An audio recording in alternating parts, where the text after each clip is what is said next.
Hey Tim, please enough already. What are you on about? You know exactly what I'm talking about.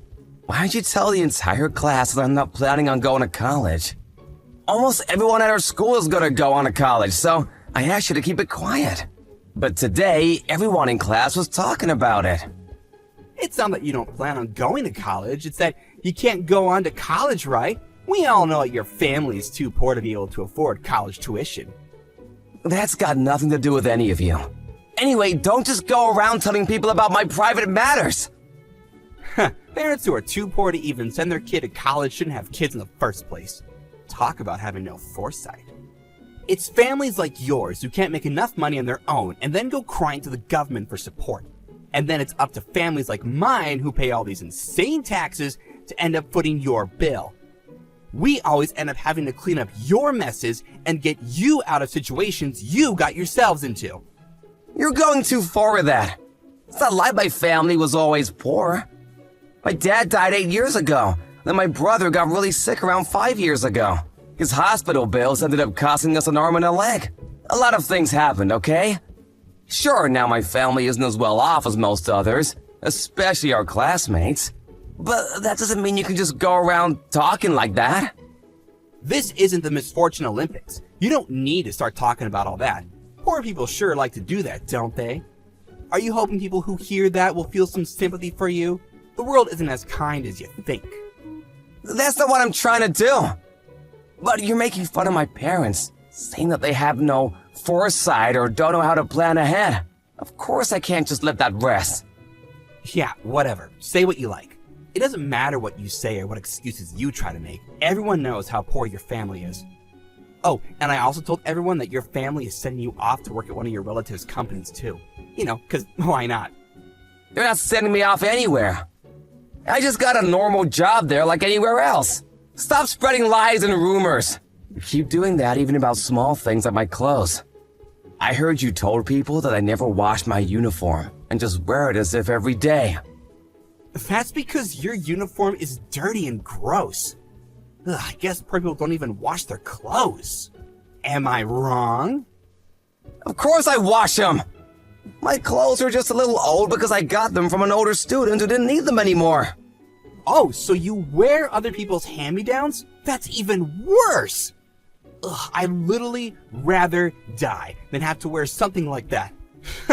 Imagine having to wear clothes stained with other people's sweat. That's gross. Then you sent a photo of me covered in grass in the schoolyard to the class group chat. Not only that, you told everyone that I was taking the grass home to eat it for dinner. Since then, people keep leaving grass and weeds on my desk at school. That's just everyone showing their kindness. Aren't you lucky? Now you won't have to worry about having enough to eat for dinner. Stop messing around. Seriously, just enough already. I haven't done anything to you. Just leave me alone. If you keep it up, I'll have to tell the teachers.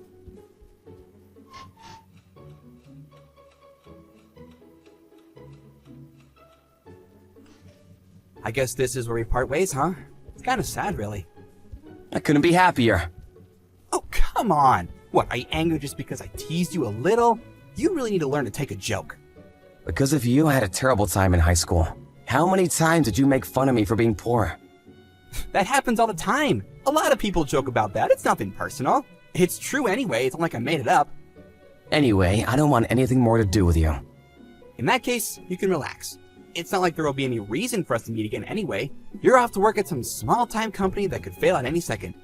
And I'm going to a famous private university.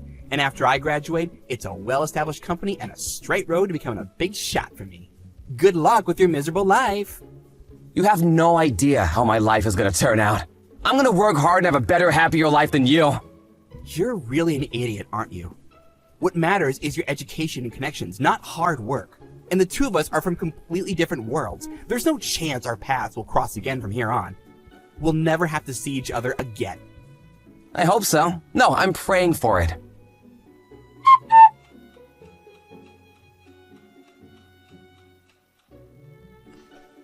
Hey, it's been a while since we saw each other. What, has it been since we graduated high school?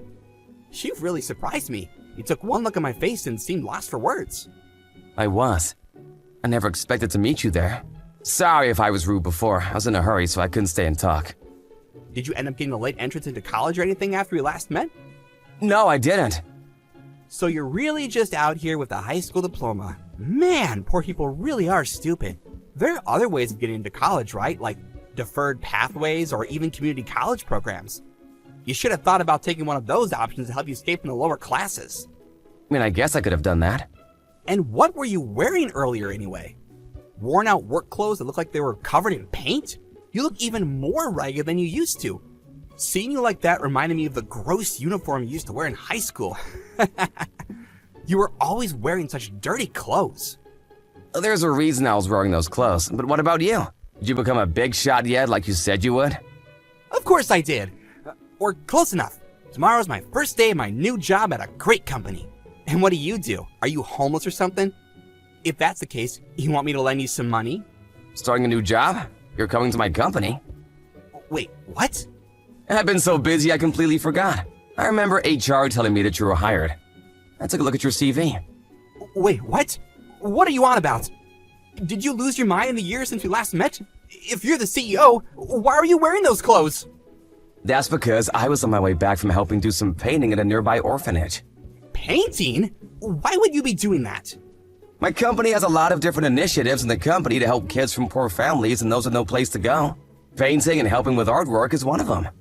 The point is to give the kids an opportunity to experience art and help them cultivate their imaginations. Today we had an event where a lot of investors volunteered to help out, so of course I also joined in. All of us helped the kids paint a massive picture of a dinosaur. It was pretty fun. My clothes did get completely covered in paint though. So what, your company is trying to give back to society?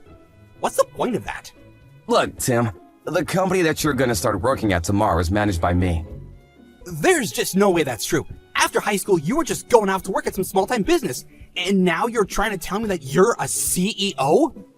I worked hard at that so-called small-time business, and now it has grown to be the company that you start at tomorrow. Get real! I know that's not true. First of all, the name of the company is completely different from the one you went to work at. After my uncle retired and appointed me the CEO, I changed the name of the company. My uncle didn't have any kids of his own, so he decided to pass the company on to me. At that time, the performance of the company was improving, so I decided to also expand the scope of what we do and completely rehaul the name and appearance of the office too. So along with that, I changed the name to give the company a new start, so to speak. But if you applied for this job, you should have seen the website. The CEO's name is clearly written there. You didn't realize? I thought you saw my name, so I decided to apply here. Of course I saw the website, but your last name isn't the same as it was in high school.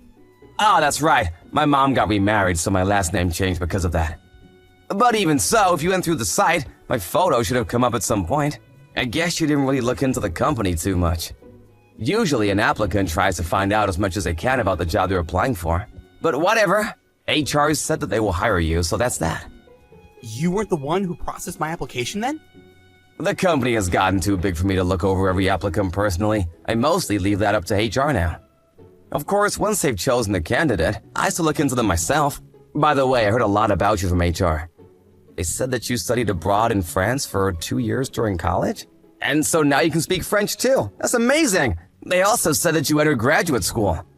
And after completing your master's in business, went on to be a project manager at a pretty big company. Also, that at your previous company, you were so popular with all the female employees that you could barely get along with all the men. You told me all about it. That was all stuff that I talked about in my interview. So, are you really the CEO there?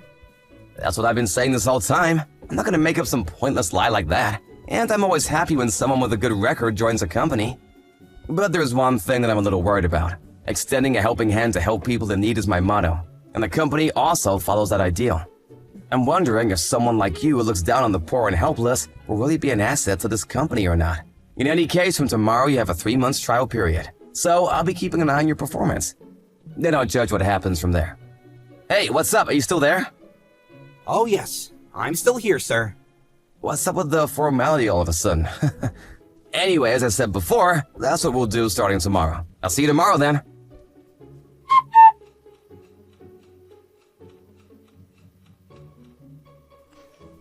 Hey Tim, I need to talk to you about something. I've asked some of the other employees about how you're doing at the moment. And what they say isn't so good. Does anything come to mind? I'm not really sure. That's a pretty vague answer. This is what I've heard from them. You make a lot of obvious mistakes when preparing documents. You fail to be polite to clients and end up angering them in meetings. Then they also said that you've been copying data onto a personal USB. This is pretty different from what your CV said about you, and what you said in the interview. That's just all a coincidence.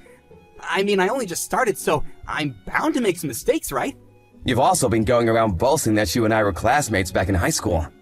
And I went out of my way to hire you as soon as I could. So, you did apply here knowing that I was the CEO, didn't you? Of course I did. Apart from that, people said that you can't actually speak French, and a bunch of other things that seemed off. So I had to look into your past a little more closely. What? What do you mean by that? Well, I happen to know the CEO of the company you used to work at.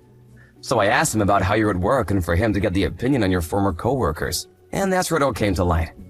They said you were lying constantly and would always blame your own mistakes on other people. Everyone hated you for it.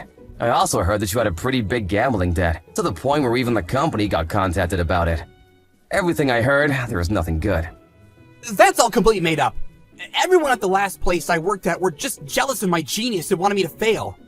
But even what you said in the interview at my company is exactly the same as what you told them at the previous place. That you were a graduate and studied abroad for 2 years. The timeline on that doesn't make any sense. The truth is that not only did you not get your master's, but you also dropped out of college without getting your degree at all. The story about studying abroad was also completely made up. Then because of your habit of lying, you messed up a lot of relationships with that company's clients. A bunch of them canceled contracts and the company was in the red for a huge amount because of you. And the reason you ended up getting let go is because of your gambling problem. Did you know that lying about your education and work history counts as a crime? It's only a misdemeanor, but a crime nonetheless. Did you think that a company that is lied to like that would just let it slide? I can tell you now that my company isn't gonna do that. Wait, please. That's not what happened. This is all just a misunderstanding. You know, just a mix-up in communication. Lying isn't unusual for you. I know you from high school. You used to lie about things all the time back then, too. Some of your managers have also been telling you to fix up your appearance and get a new bag and shoes. But you seem to not listen to them at all. You used to always say how rich your family is. Was that a lie, too? Looking at how you present yourself now, I can't really believe that was ever the case. That's not a lie! That at least isn't a lie. Even now, you keep up the lies, huh? I already know. I spoke to your mother on the phone. What? Why would you call my mom? You needed to give over an emergency contact detail when you signed a contract with us, right? Since you put down your parents' number, I figured I'd give them a call. Your mother picked up and we spoke for a while. You were always bragging about how rich your family was back at school. But it turns out you were a completely normal middle-class family. Your mom said no one in your family has ever made enough to be called a high-income earner or upper class or anything of the like. And now it's up to your parents to pay off your gambling debt. They said they're really struggling. Damn, my mom. Why did she have to go tell you so many unnecessary things? Anyway, that's not really important. You've only been with us for a few days, but have already had a harmful effect on the company and the other employees too. On top of that, you lied about your education and work history. So with that in mind, and seeing that you're still on the trial period, I've decided to terminate your contract at the end of the 3 months. We won't be giving you a full-time position. You can't do that! I signed a contract! That was a contract that you signed, one for a 3-month trial period. Did you not read the contract? Give me another chance. Come on. Please. I mean, we're friends from school. In high school, you constantly made fun of me. Despite that, in good faith, I hired you and decided to just see how it went. Isn't that a better chance than you could really ask for? There isn't a second. Please, don't fire me. I'm still up to my ears in debt. If I don't have a job, I can't pay it back. The debt collectors will probably start coming by the house again, too. I'm not happy it has to end like this, but your habit of lying will most likely cause damage to my company's reputation with clients. That's what happened at the last place you worked at, after all. Sometimes, in order to minimize risk, it's necessary to make harsh decisions. Sorry, but that's what it means to be a manager. It's not like I was a liar from the very beginning. I used to just joke about lots of things. I never meant them seriously. But in middle school, I made a joke about my family being really rich and everyone made a big fuss. That made me feel kind of good. And before I knew it, lying was a habit and I did it more and more. I did it to try and get better in this world. Both my family and yours. They weren't rich, but that's just how it is. There's nothing wrong with that. But to lie and deceive people, that's wrong. And to purposefully go out of your way to hurt people's feelings is even worse. Look, I'm sorry for what I did and said in school. I recognize that you've become successful. You've become someone really amazing. Remember what you said to me? That you would work hard and have a better life than me? You did it! You showed me! There's no use now for empty flattery. It's too late for that. What'd you say? Okay, so you worked hard and became a CEO. So what? You think you can look down on me now? Don't get so cocky. Now you're just gonna snap back, huh? I guess lying isn't your only bad trait.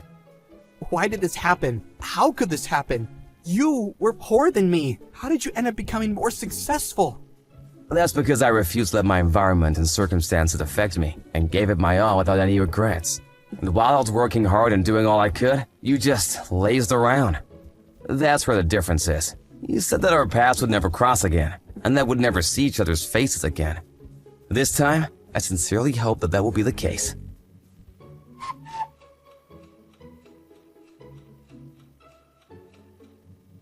When the trial period ended, Tim packed his things and left the office moping. But he didn't stop lying until the very end of his time at my company. He even kept telling some of the other employees that I was jealous of his abilities and was doing everything I could to make him look bad in front of others. Needless to say, there wasn't a single person who believed him. At this point, Tim's lying seems almost pathological. I don't think it's something that can be fixed that easily.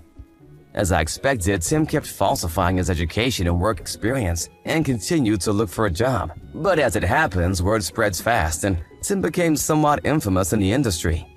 In the end, there wasn't a single company that was willing to hire him. The debt collectors appeared for him again, and to get away from the debt, he seems to have run far away and disappeared. After that, I don't have the slightest idea about what happened to him. As for my company, it has kept growing and growing. We have also kept up with initiatives to give back to society and help those in need. I was lucky enough to get this opportunity thanks to my uncle, and I plan to use it to help as many disadvantaged children as I can.